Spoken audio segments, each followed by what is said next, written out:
Hello and welcome to round 13 of Grand Prix Vancouver. I'm Randy Bueller. I'm joined by Gabe Carlton Barnes, and we are getting ready to watch Tom Martell pilot the Infect deck that he and Team Pantheon piloted at the Pro Tour. And Martell taking a look at his opponent's hand. Actually, Tom didn't actually play Pantheon at the Pro Tour. Tom switched to the Pantheon deck after the Pro Tour. Right, yeah. So, he's been a member of Team Pantheon for much of the past, tested with Fireball this time around, but now he's running the Pantheon's Infect deck here at the GP. And knows the deck pretty well, and now knows that Miles is playing the same deck. Yeah, absolutely. Yeah, Gitaxian Probe's a lot of information right there. Yep. Miles has one sleight of hand where Martell has Spellskite number 2. That is the only difference in their main decks. Miles has the Spellskite in the sideboard where Tom has squeezed in a Piracy Charm. Piracy Charm, absolutely. Which might not be bad in the mirror since it can give Island Walk and make his creature unblockable. Yeah, second Gitaxian Probe, Tom pays 2 life, doesn't bother to relook at Miles' hand. He's already written down. Technically, these decks are slightly different. They have different fetch lands, all of which can get every relevant land in the deck, so functionally equivalent fetch lands. The only fetches in these decks search for forest. There's no basic island, so there's no need for anything else. Breeding Pool into Noble Hierarch is the start for Miles, and Tom's just going to shuffle at the same time, it looks like getting Tom a Breeding Pool of his own. Maybe missing a second land here. You saw him Gitaxian Probe twice and then stare at his hand a little bit. Didn't have anything to play. Miles, though, has 3 lands. He has an Infect creature on turn 2. He has the Hierarch, so... Pendelhaven 2? End quick. Yeah, Pendelhaven 2. Does sound like a good draw for Miles. The creature's a Blighted Agent. These players are both 10 and 2. Miles is not, in fact, 9-2. Tom does have a land there, you see. Okay. So, I think in this matchup, probably being on the play is a pretty big advantage. Yeah, no, Tom's sure happy to win the die roll, but what's he got going on? It's a Mutagenic Growth. That's a Blighted Agent, right? That does look like a Blighted Agent. And he also has maybe a Spellskite in his hand. He does have a Spellskite. He wants to get that Spellskite into play. Really? Is that before the Blighted Agent? It's not like he can be attacked by a poison creature next turn, so it's not like he needs to steal Giant Growths. I mean, there aren't really removal spells. No, there aren't. So Tom probably doing a little bit of math there, just he goes to figure out how he Agent. wants to sequence his stuff. Maybe he's deciding which land he wants to get here. Yeah, that sounds more likely. Although, of course, the damage not really particularly relevant. True. There is a Noble Hierarch across the table, and Noble Hierarch plus Become Immense can do a lot of damage pretty quick. So, something you do have to consider. Miles draws Inkmoth Nexus. I'm sure he's perfectly happy about that. He's going to crack a fetch land, though, for this Blighted Agent, rather than play the Inkmoth. And pass the turn back to Tom. Now we'll see if Tom has enough damage to just win the game right now. Yeah, I see Mutagenic Growth. Now, of course, the interactive card here is Vines of the Vastwood, which you can use to target your opponent's creature to prevent their targeted spell from resolving.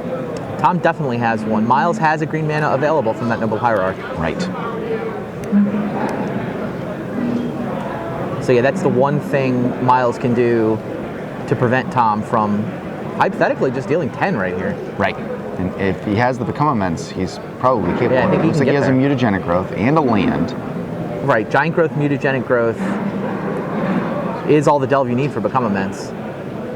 So if Tom has a Become Immense and any other Giant Growth effect on top of that Mutagenic Growth, he's got the 10 and just has to worry about Vines. Right, and so he has his own Vines, which he can use in response to Miles' Vines. then he's good, but I don't know if he has enough. I don't know if does he have enough land for all of that? I'm not sure he has the Become Immense anyway.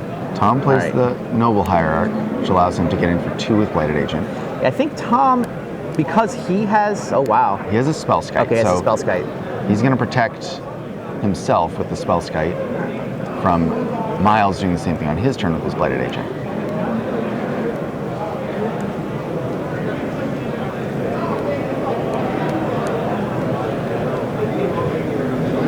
Which looks pretty good for Tom.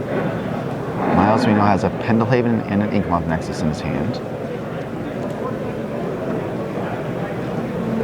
I believe a Become Immense as well.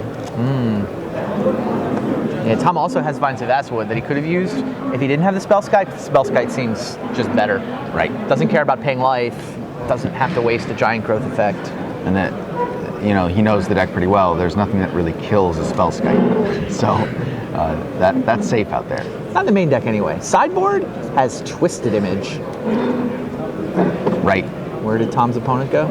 If the one main deck card had been a Twisted Image instead. So it looks like we're getting I think the Miles opponent over there has, getting a ruling. Yeah, walked away from the table to get a ruling from a judge. He's looking up a card. Is that Miles in the background talking to the judge? That is, yeah. Yeah, Miles has got a crew here that said if he beat Reed Duke, he was just going to retire from Magic. He can never do better than that. Reed Duke, one of his favorite players. The Tom Martell pairing, though, apparently doesn't evoke the same sense of awe and reverie. Miles and his buddies are like, you got to knock Tom out of the GP. Come on. Still exciting to play a guy who's been a mainstay of the top 25 and, won a Pro Tour. All right, Miles. It looked like he had the judge look something up on Oracle for him to get the exact wording of a card. Right. Well, okay, now we get his hand. He's got Probe, Pendelhaven. He's got a Might of Old Krosa. And so he's gonna let's see what's up, right? Yep. And he sees, that's a Wild Defiance, a Mutagenic Growth, and a Vine. So 6, 7. Tom threatening to deal 8 next turn.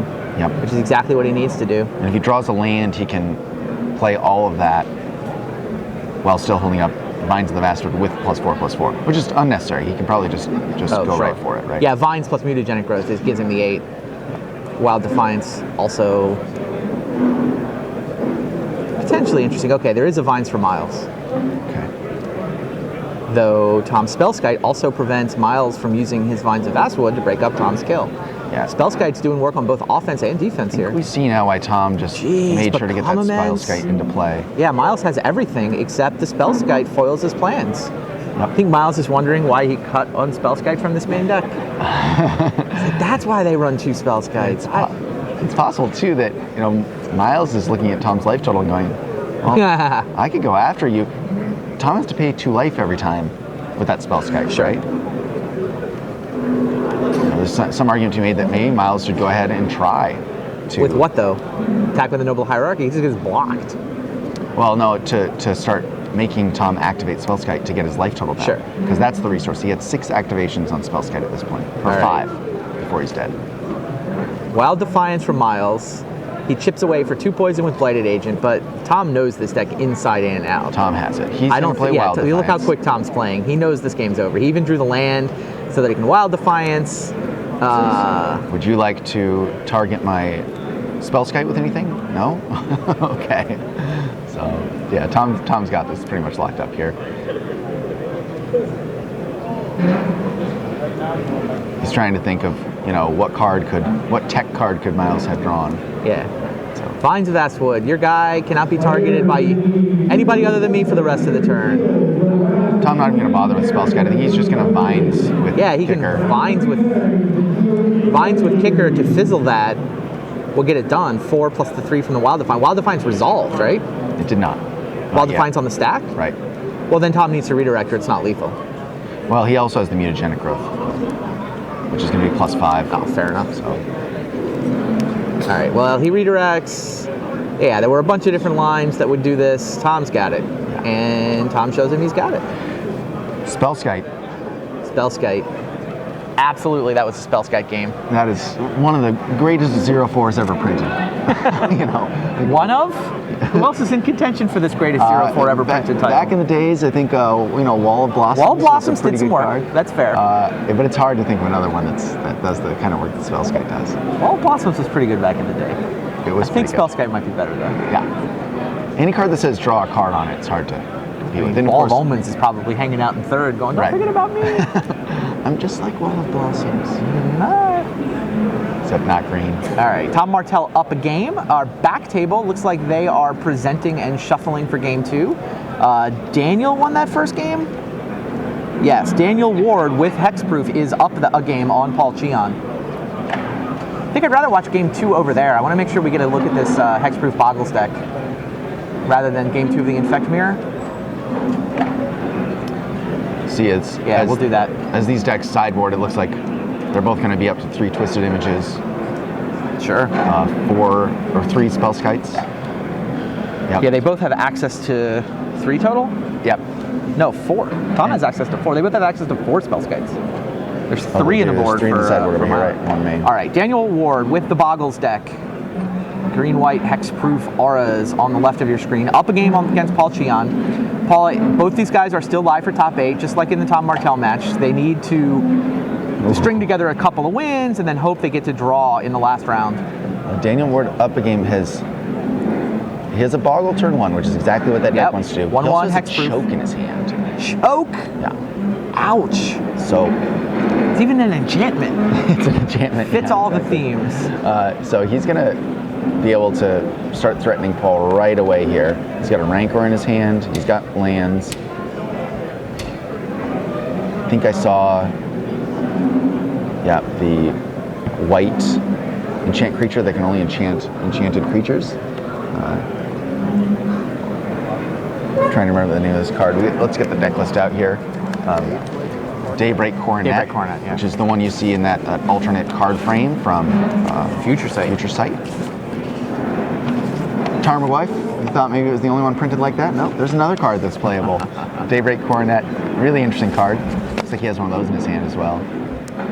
Rancor gets negated. Second Rancor resolves, however. Yep. And, it's a great thing for Paul to have that negate there, but what he's really looking quote for... unquote only takes 3. Yeah. He can't really deal with that Slippery Boggle. He can't tap it, he can't kill it. Right. This matchup feels like Paul has to race. I mean, slow him down where he can. It's an interesting situation. But he's going to have to combo off relatively quickly. It's not like he's ever going to be able to play the control game that you often see Splinter Twin decks play. Right. Okay, here's Windswept Heath. That's probably getting the second white mana for the Daybreak Coronet. Right. And it's also possible that Daniel Ward here wants to play Choke, because if he does, then Paul can't combo off. He either has to counter the Choke, or play a twin or play a creature and then not being able to play the twin because his islands aren't. Yeah, Choke into untap mana is less than ideal, but I mean Daniel might just have to go for it and say, show me another counter. Right. He already sort of bled a negate, and that's what he does. He's like, all right, you used your negate, you got another one, you don't have Cryptic Command mana yet. Paul's like, Choke? That card seems kind of ridiculous. And that's a remand on the Choke. So he gets to deal with it again next turn. Looks like there's a negate now in Paul's hand, so he'll be able to deal with it.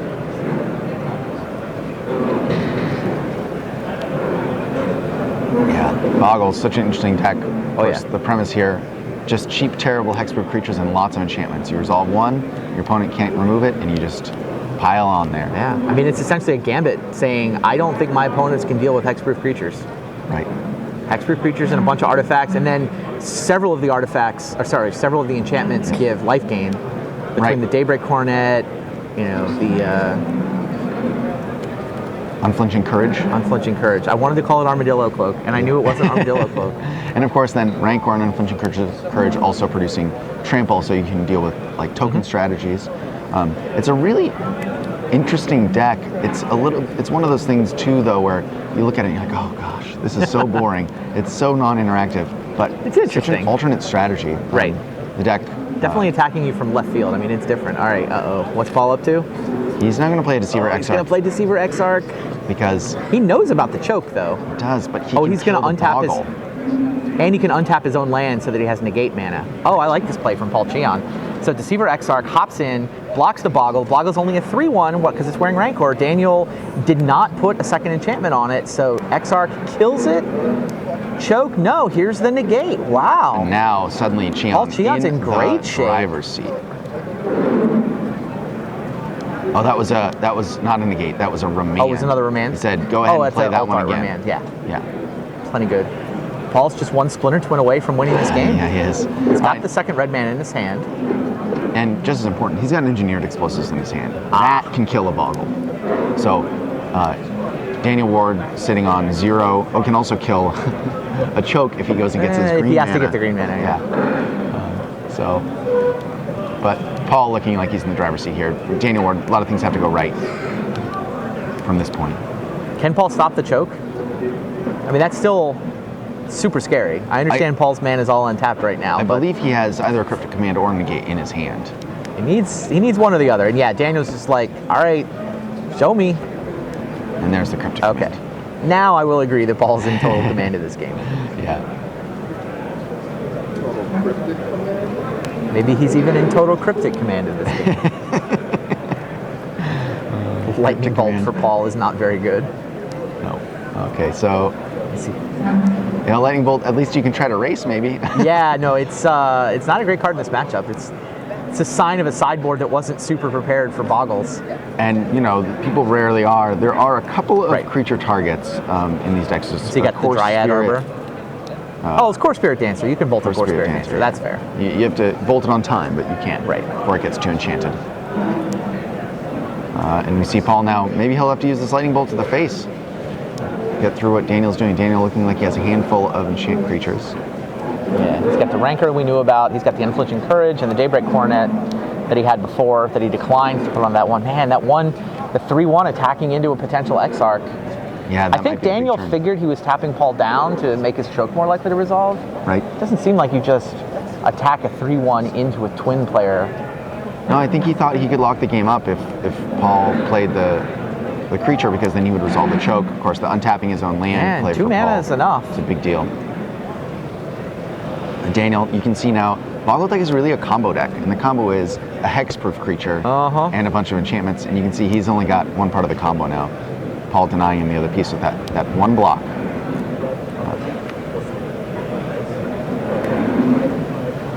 Daniel does find another creature, though. Yeah, Dryad Arbor's in the deck. Sometimes you're just desperate for a creature, and all your fetch lands can go get the Dryad Arbor. It counts as a forest. Unfortunately, Paul showing that he has a Tectonic Edge in play and a lightning bolt in hand. Other than that, though, Dryad Arbor. All right. And there goes for an Umbra. A Spider Umbra. Bolt as a response. Umbra being a great enchantment to put on those hexproof creatures. It makes them a little less fragile. Of course. So somebody manages to kill one with a Wrath effect or something, you can.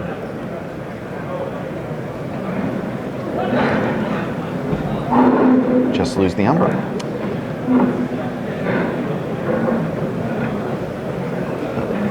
Looks like Paul is going to pull this one out. He's still got that explosives in his hand.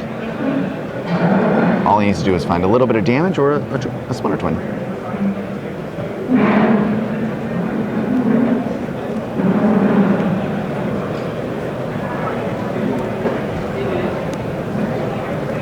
I wonder if Daniel had just ignored his choke. Enchanted that 3/1 creature. What does Paul do? Right, he would about a Slippery Boggle wearing multiple enchantments. Well, he would have gotten the explosives, but it would be a very different situation. Yeah, I guess he eventually draws that explosives. He probably would have drawn it in time. It possibly, what happens then too is that the explosives comes out and has to get activated right away, and then Daniel Ward has an opening to stick his choke. Maybe. Okay, there is the Spirit Dancer, and so actually, it looks like, does Paul have a twin in his hand? Spider, Umbra, Encore, Spirit Dancer. Every time you play an aura, you get to draw a card. That's where a lot of the card advantage side of this deck kicks in. Paul draws the Splinter Twin. Yeah, there's the Splinter Twin. Just waited for Daniel to tap out. Bang, gotcha. Let's go to game 3. Okay.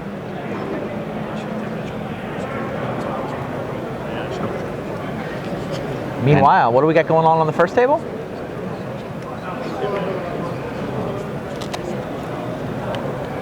Tom Martell is this still game 2? It looks like it's game 2.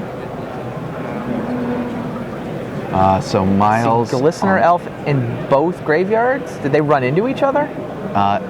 It looks like they did, and a Mutagenic Growth maybe tried to change the result. Tom pointing out, though, these creatures have Infect, meaning a -1/-1 counter kills your Glistener Elf on end step. That's what it looks like. Is that what happened? I can't imagine anything else. Those are the only cards that we see there. Yeah, I mean, you win the fight temporarily, and then the Mutagenic Growth wears off, and your 1/1 still has a -1/-1 counter on it. Yeah. So Miles, though, has the very, very key Spellskite in play. That he does. And he has to look at Tom's hand, which is a bunch of cards. Yeah, 3 pump spells. And a Glistener Elf. And a Glistener Elf. Yeah, Spellskite doing some serious work here. But Miles has no Infect creature, meaning that Blighted Agent just gets to go to town. Yeah, Tom needs like a Pendelhaven or a Noble Hierarch to really up this clock.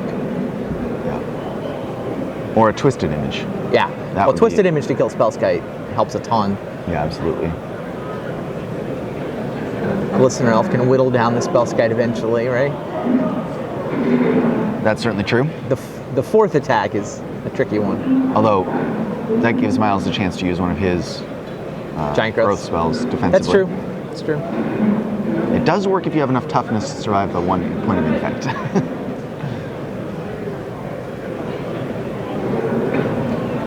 Another probe. Tom's got the same hand.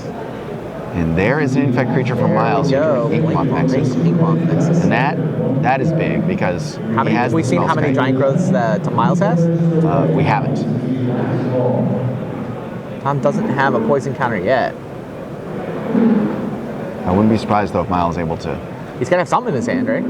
yeah, throw those in there. And Tom has Very no. fast. Well, one of Tom's was a Vines of Vastwood, right? That was a Vines. Which can also be stolen by the Spellskite. Yep. Yeah. This matchup so far has been all about Spellskite advantage. It seems like, no matter what happens with this deck, it would be really hard to build it in any way that wasn't flattering to Spellskite, so to speak.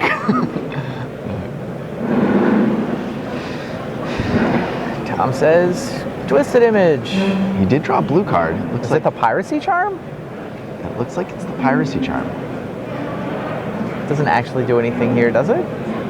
+2 -1 to a creature, or it can give Island Walk to a creature. And third ability is target player discards a card, I believe. Okay. So, So +2 -1. I think its job is to kill things. its So job- it's just target creature, right? So Spellskite can grab it. exactly, yes. You have to choose the mode on announcements. It can also be used as a growth effect as long as you do another growth first to make your creature big Right. enough. So it is kind of a cool card in the deck. I agree. Let's see. Tom, maybe. There's no Twisted Image. Not on this board, anyway. No, that's true. You can see Tom get in there. Their 1 counter does stick on the Spellskite.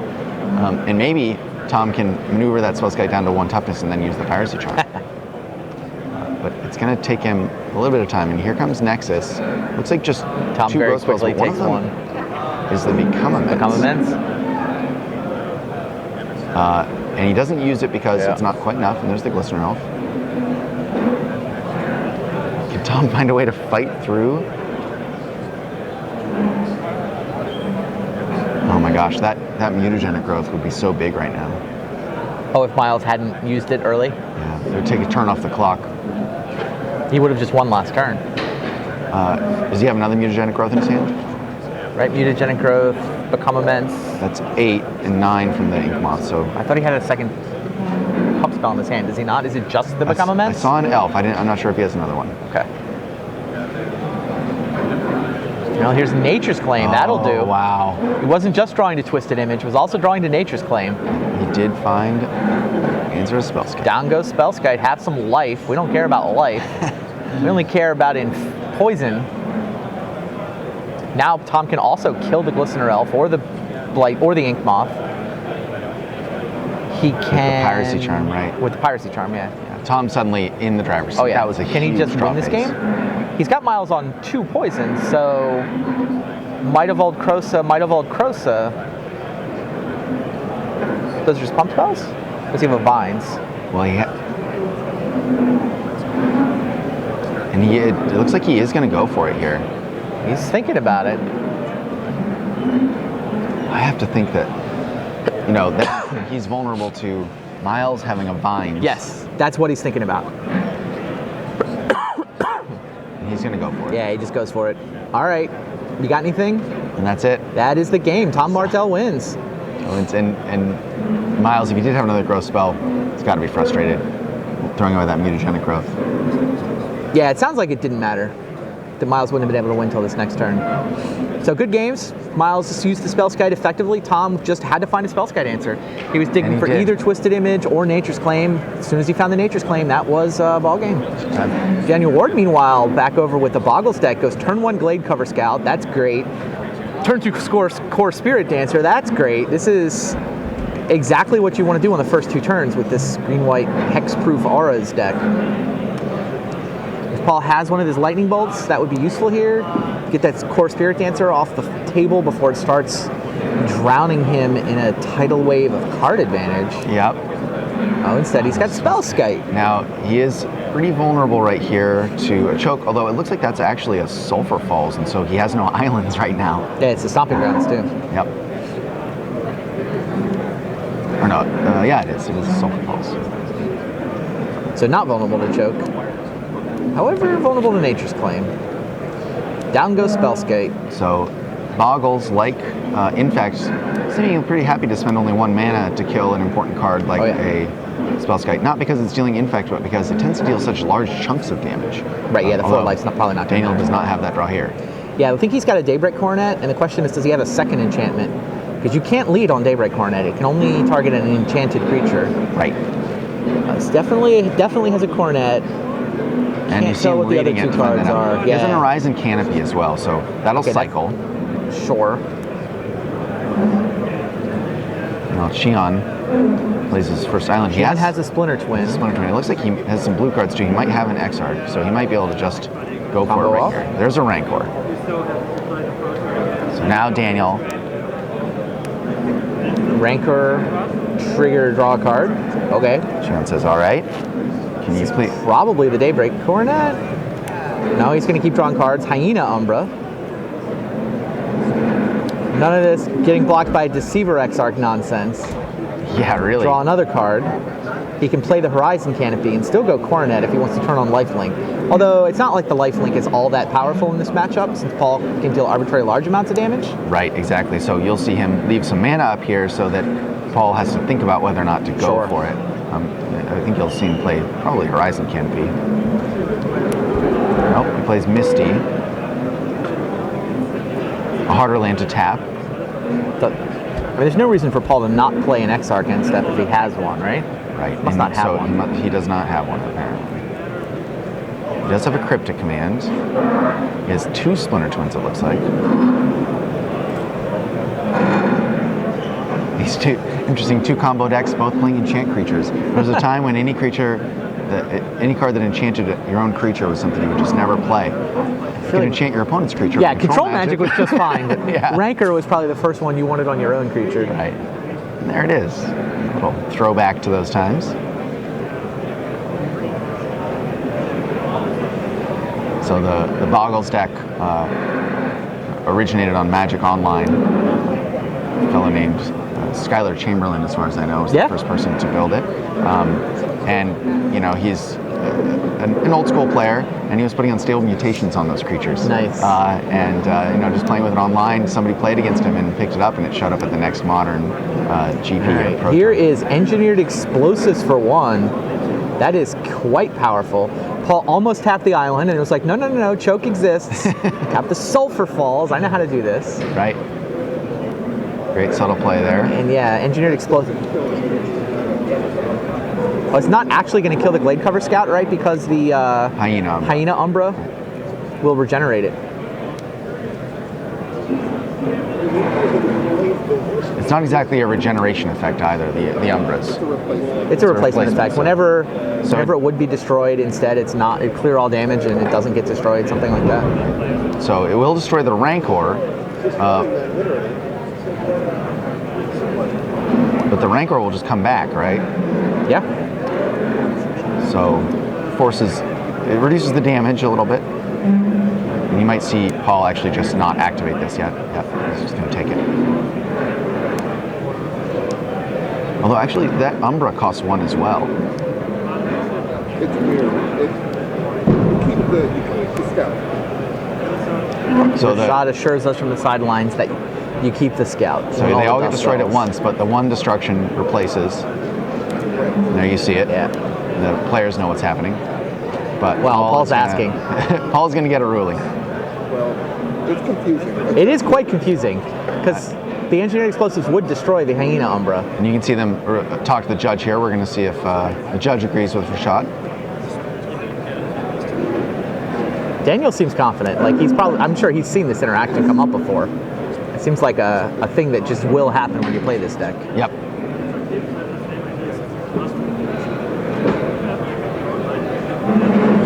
And my suspicion is because this is such a strange situation, you're going to see it appealed no matter what happens. Well, I think if the judge agrees with Daniel, Paul might. Paul might just believe him, because Daniel seems confident that he knows how it works. Like, Daniel just instantly picked up the Hyena Umbra and the Rancor, left the creature, and Paul's like, whoa, wait a minute, really? Right. So yeah, Paul's going to appeal. He won't. Yeah. I mean, in a game like this, is game 3. And you can see Paul smiling. It's like, yeah, you're probably right. I just want to double check. Yeah. I haven't seen this before. Just being responsible about it. All those enchantments, all those 1-drops that you want to leave play, the one that you most want to leave play is the one that isn't going to leave play. So. Yeah, the Boggle deck.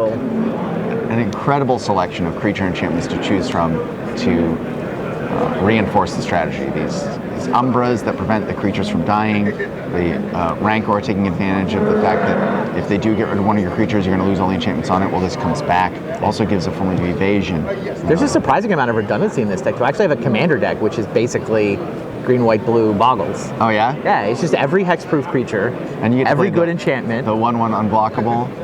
What's the Silhana Ledgewalker. I mean, you get to play. I mean, you can put Geist of the Saint Trapped in there.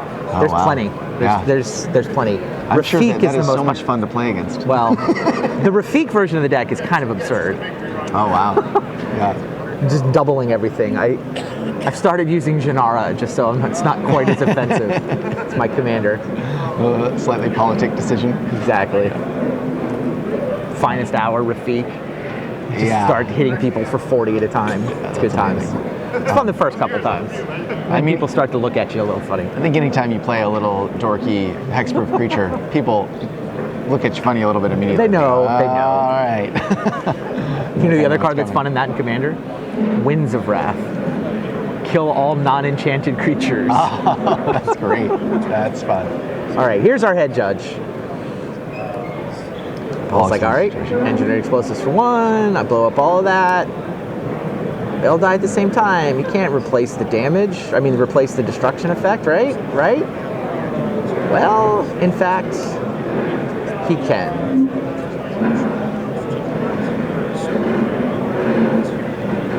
Let's see. What happens is, Gladecover Scout lives.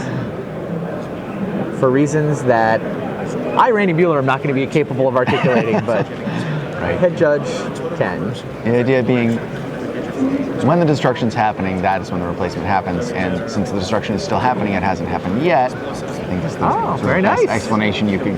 GCB on showing off the rules knowledge.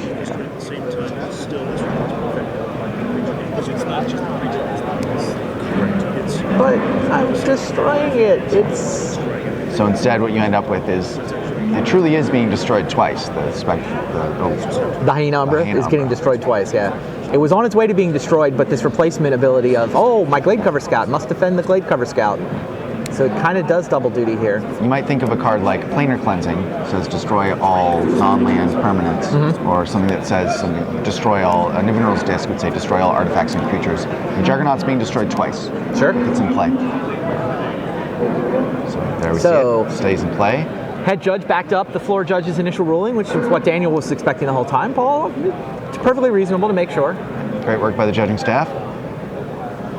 And we are back to action here. It looks like Paul has a Desolate Lighthouse in his hand, a couple of Splinter Twins.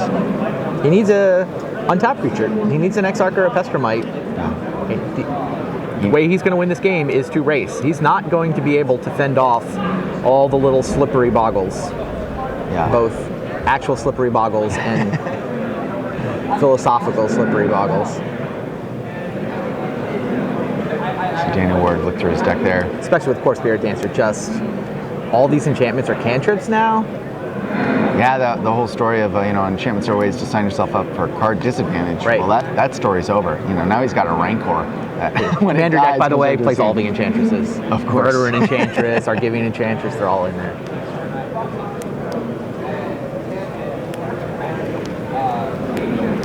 Oh, jeez. Oh, now it's now you really start gonna going go. up. Now the deck can go off. Paul's on a bit of a clock here to find. How good is Rancor on this board? +2/+0 and trample, and he comes back if the creature dies, and I draw two cards. Yeah. For 1 mana. Pretty amazing. Daniel Ward not windmilling that though because he's trying to think about, well, okay, Well, I think Paul. how do I prevent Paul from going off against me? Yeah, I'm not convinced Paul allowed the Spirit Dancer to resolve. Oh, I see. I think Paul may be contemplating, I guess, a cryptic command. Looks like Opens himself up to a choke if he does that. There's a though. remand in his hand. Does he get Does 5 open lands or himself up to 6? choke. He's got 5, so he cannot cryptic command and then leave up a counter. Looks like he's decided that is the play he needs to make. Yeah. This definitely opens him up to choke. Counters and draws. But yeah, I think he feels like, But- I got to start digging. Daniel was pretty aggressive with his chokes before. Paul probably Yeah. thinking if he had choke, He would have already played it. Yeah, that's and fair. this prevents him from drawing more cards and finding a choke. Precisely. Yeah. Leave yourself open to choke. The and Daybreak Coronet, drawing a card. That's So now 1, 2, 3. Daybreak Coronet is what, +3/+3?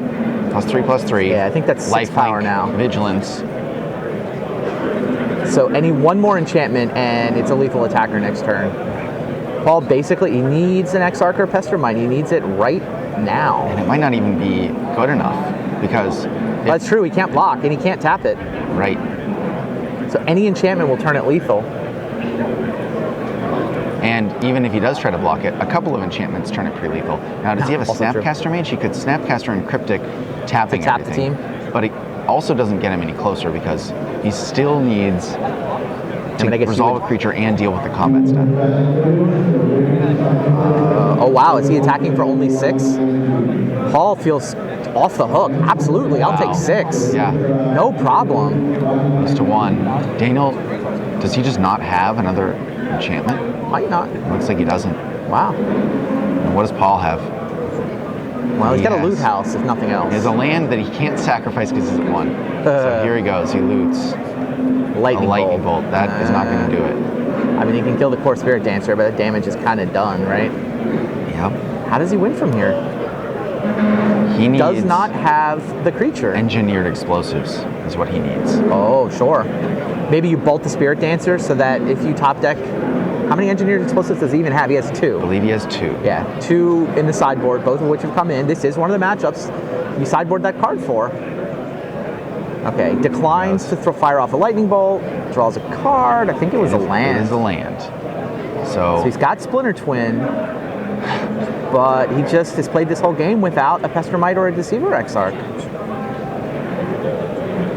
Paul trying to figure I out. hope he didn't sideboard any of those out, because his lightning bolts seem way worse than any of the Exarch Pestermite. That's true, You although have to combo kit to win this matchup. I don't think you're controlling. You can't play the control game against a deck full of hexproof creatures. right, he may be thinking that Lightning Bolt very useful against, of course, Spirit Dancer. Yeah, no, it's not awful. I'm just saying. I mean, a lot of the times what Splinter Twin does after sideboarding is to side out combo parts. They're down to Right. like 1 or 2 twins, fewer creatures. And you do see him desperation looting there. That is definitely and desperation. He only has 1 land because that Misty Rainforest cannot be sacrificed. He's So, done. See Paul pass the He turn. needed to find engineered explosives and failed. and even that wouldn't Or have done he, it. yeah, because he couldn't get the mana to activate it. Or he needed to find a creature any turn before now. Wow. Does he have something in his hand that we don't know about? No, I don't Or think is he so. just I think he's just going through playing- the motions.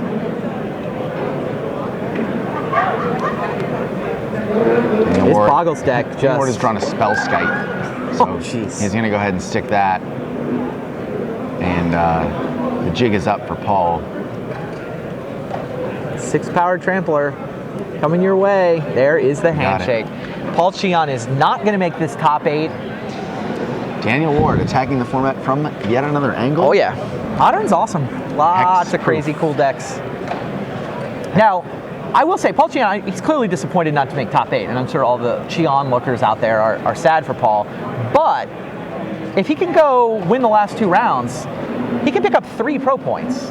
Yeah. Like, his goal is not win the GP. His real goal is get to gold by the end of the season. Well, your goal has always been a GP, but certainly he has, You know what I mean. another goal I'm just here. saying, Yeah, he's got absolutely. like the bread and butter finish, right? Yeah. The like 11-4 for 3 pro points and like $500.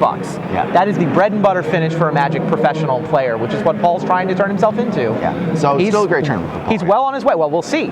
I feel like if he wins the next 2, it's still a great tournament. Right, so if he far. splits them, it's like, goes 0-2, and then now the tournament's a waste. But he's still got plenty to play for in the next 2 rounds as he tries to get to 35 pro points for the season. And in our King of the Hill Turbo here, we've got, it looks like a Tarmogoyf facing down a Grim Lavamancer. Well, now a Liliana and Tarmogoyf facing down nothing. Yeah, Florian Koch is our King of the Hill. He took over last round. Took down the Affinity with his Abzan.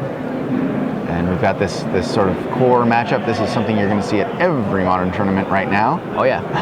I mean, you want to talk about big stake matches, by the way. These guys are both 11-1. So the winner is probably just a draw away from top 8. I mean, we're at the point of the tournament where you start talking about, is this a win and in? These guys probably think it's a win and in, and they're probably right. Yeah. Like at 12-1, it's hard to miss top 8 from 12-1. Yep. Not impossible, but hard. You see here. Oh, he had the path to exile. Zafra went for the Splinter Twin kill, and Florian Koch showed him the path to exile. And Florian had already killed a Pestermite. It looked like that Tarmogoyf was such a clock that Marcel was sort of forced to go for it. Yeah, makes sense. Florian put him under a bunch of pressure, forced him to go for the kill, had the path to break up the combo, and Florian Koch wants to stay in the feature match area. It was a great way to attack a Twin deck. Put a clock on them and force them to go for it. Yeah, this is the matchup where Twin suffers. Like, one of the reasons Abzan is so good is that somebody shows up with these combo decks. It's so hard to stitch together card A comboed with card B when your opponent just Thoughtseize, Inquisition of Kozilek, Liliana, and a decent clock.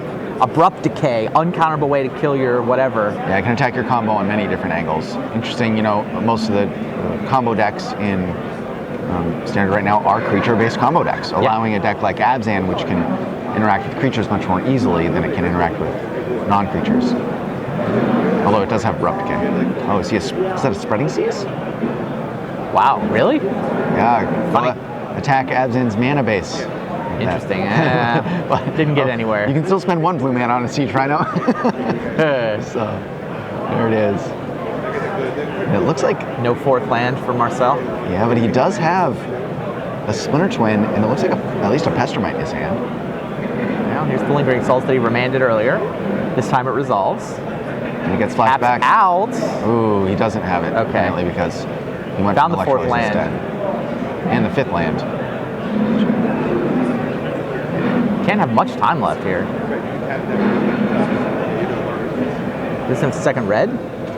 He must have. He chose to search an island, so there's a Harriss-Bauer killing Siege Rhino. That's actually going to kill a Siege Rhino. That is a great addition to the Twin decks, I think. The ability to kill other Twin creatures at instant speed with 2 mana. Lingering Souls, flashback Lingering Souls. Bunch of tokens over there now. How many of those do you need to block all the copies of a Splinter Twin creature? All right, Snapcaster on Electrolyze. Wow, killing. But here's Thoughtseize. Yeah, and you can see he does have the combo. He has Pestermite. No, he's missing. No Twin. No Twin. I think you saw the flash of red from the Harriss-Bauers. May have looked like twins earlier, but there's no Splinter Twin in that hand. Especially having 2 of them in his hand, I thought, what are you going to have 2 of in that deck? Splinter Twin. No, it's Harriss-Bauers. And I'm guessing Marcel's Alfred's life total pretty low at this point. It has to be. And that is another Lingering Souls. Serum Vision. It's a Batter Skull, but it's going to be a little too slow, I think. It's not going to get to block. Does not fly. Nope. So there's a Lavamancer. And he's going to, looks like Pestermite tapping a token and block probably here. Yep. And Cryptic Command, tap your team would have been nice, but would have been. It's going to settle for tap of 1. And there is a Stirring Wildwood coming in along with all those tokens. I don't know what Marcel's life total is, but it can't be high. Yeah, chump. And he buying lightning himself bolts 1 more turn. Another Spirit. Can't play a creature though. Hard to stitch together from here. Not impossible, but very hard. Yeah, he's just chained Cryptic Commands for a little while. Exactly. Nope, there's the handshake. Yep. Florian Koch holds on to King of the Hill, gets himself to 12-1. He will be the only 12-1 player in this field. So